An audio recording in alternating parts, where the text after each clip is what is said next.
Every so often I'll buy and play a new game at launch that I'm not sure that I'm going to enjoy. Sometimes it doesn't pay off, like my first Resident Evil game being Resident Evil 7. I got it the day of release and didn't really like it at all. I was pretty disappointed and at that point thought I'd never pick up another Resident Evil game again. But fast forward to May 2021 and here I am with a complete copy of Resident Evil Village. And I loved it. Here's why. Resident Evil Village is not really the game they advertised it as. I had no plans to get it after 7, but it was impossible to avoid the constant articles about Lady D and her sexy daughters. Of course, they were heavily used in advertising and quickly became the internet's new favourite thing. This was absolutely a great marketing strategy, but it really misleads us in terms of what the overall game is actually like. Man blood. There are 5 main areas that branch out from the village itself. The village acts as a hub world that you keep returning to between each of the 5 boss areas, and each of these feel like a totally different game. It's kinda weird. The variation is actually insane, and it really works because you just don't know what to expect at any given time. The first of the 5 big boss areas is called Castle Dimitrescu, which is of course the home to Lady D and her 3 daughters. I really enjoyed this area and it was a really good opener to the game. You need to work out how to get 4 masks and open a door and escape, all while avoiding Lady D and her daughters wandering about the castle at random. This turns the puzzle genre on its head a wee bit because you're under a lot of stress trying to look at everything while avoiding them and running. The modding community has gone wild with Lady D, but I'm surprised that more people don't love these 3. These 3 are my favourite. So you finally came to see me. Everyone falls for me. I'm not saying I'm in love, but I'm in love. This was the point where I started to understand that the game is primarily a puzzle game with survival horror elements, and I love that. The puzzles, although a bit easy in my opinion, were super fun, and I felt like I was playing Myst, but in hell, and with guns. Once you've completed this area and its epic boss battles, you return to the village. Again, this is the point where I started to understand the structure of the game. Ah, okay, so boss area, do the puzzles, kill the boss, go back to the village for more exploration and upgrades from the Duke. I really enjoyed this gameplay loop. At this point, I thought I understood how scary the game could be. Area 2, however, proved I was very wrong. They went full-blown horror game here. You make your way through a doll-filled house and then deep underground. I shit myself when this monstrosity burst through the door.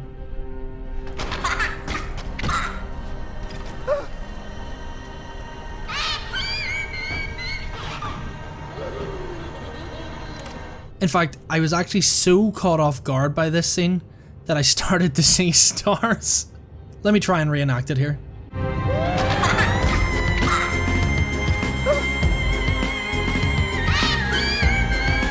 This was just fucking terrifying, and I really didn't know when to expect things to jump out and get me. You spend like half an hour going down deeper and deeper with no enemies or sounds or interactions at all. This builds up this existential dread as you don't have your weapons and you know something's gonna come out and get you. Then boom. Hell's slug baby. I had to take a breather after that one. So you go on an escape and go back to the dollhouse and it's covered in dolls that are glitching and twitching about. This bit was less creepy and more just pretty cool. I really enjoyed it. Okay, 2 jars down, 2 to go. Now, this third area was probably my least favourite. There wasn't much there in terms of puzzles and it was all outdoors, so it really wasn't creepy either. This bit again felt like a completely different game and focused on, like, more action, I guess.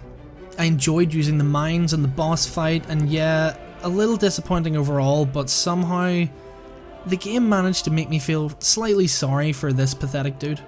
If you take it, then the others will laugh at me.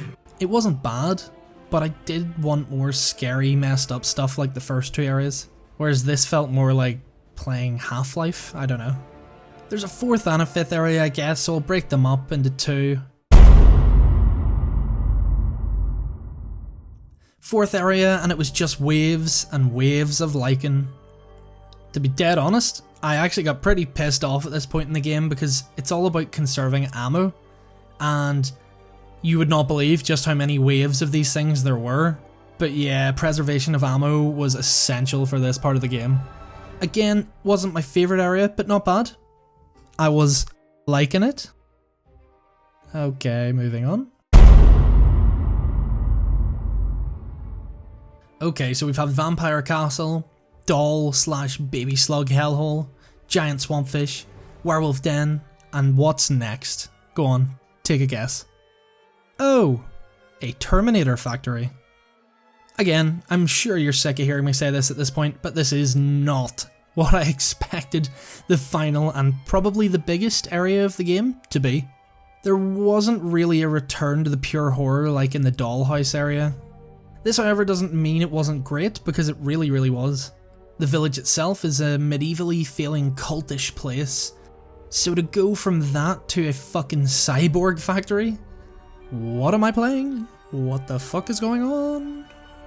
Where did I park my car? This area, however, was super fun. Plenty of big enemies to kill, as well as Plain Man. I laughed my ass off when I read the notes where Heisenberg explains how he managed to chop off his own arms on the propellers. Complete and utter failure. Anyway, this is where the story really gets explained, and there's an epic mech fight and then the final boss. Ending spoilers ahead, finish the game if you haven't already and come back to this point. The final boss, of course, is Mother Miranda, and you learn what she's been doing and why by reading all the notes in her lab. The boss fight itself was pretty damn epic. I thought her design was really cool, and the fact that she just straight up rips your heart out was brilliant. The end cutscenes were incredibly epic and emotional, and really allow for there to be more. Give me more. I feel like the game could really have benefited from multiple endings or just choices. I found myself wanting to side with Heisenberg to beat Miranda, seeing as Chris has left me for dead multiple times at this point, and left me in the dark as to what the fuck is going on. You and me, then. Together, we can go save Rose, and we can use her to grind Miranda into paste. Bastard. So to conclude, Resident Evil Village has this awesome dark and cultish feel to it. Each area is so different from the last that each and every one was a complete surprise. The gameplay model forces you to ration ammo and resources, and you always want to explore everything to complete the map. The game has some of the best character designs and personalities I've played in some time, especially for villains. Each were extremely memorable, despite maybe not having that much screen time at all. The story was really good and had you guessing right up until the end. Of course, I'm already starting it again and want to get everything this time, as last time there were a couple of small things that I missed. What a great game, and unexpectedly so.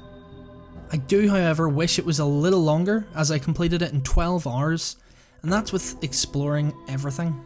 Hopefully we get DLC in the future that adds some new areas to the village, because it was so good and it would suck to never actually play in that village again. So whether you like puzzles, or horror games, or just want to look at thick vampires, I would highly recommend picking this one up. Thank you guys so much for watching. Please give the video a like if you enjoyed, and consider subscribing to the channel. Hit up the comment section below and tell me what your favourite and least favourite area of the game was, and I'm genuinely interested to know because everyone seems to like different parts of this game. There's no definitive like best and worst. Thanks again, and I will see you guys on the next one.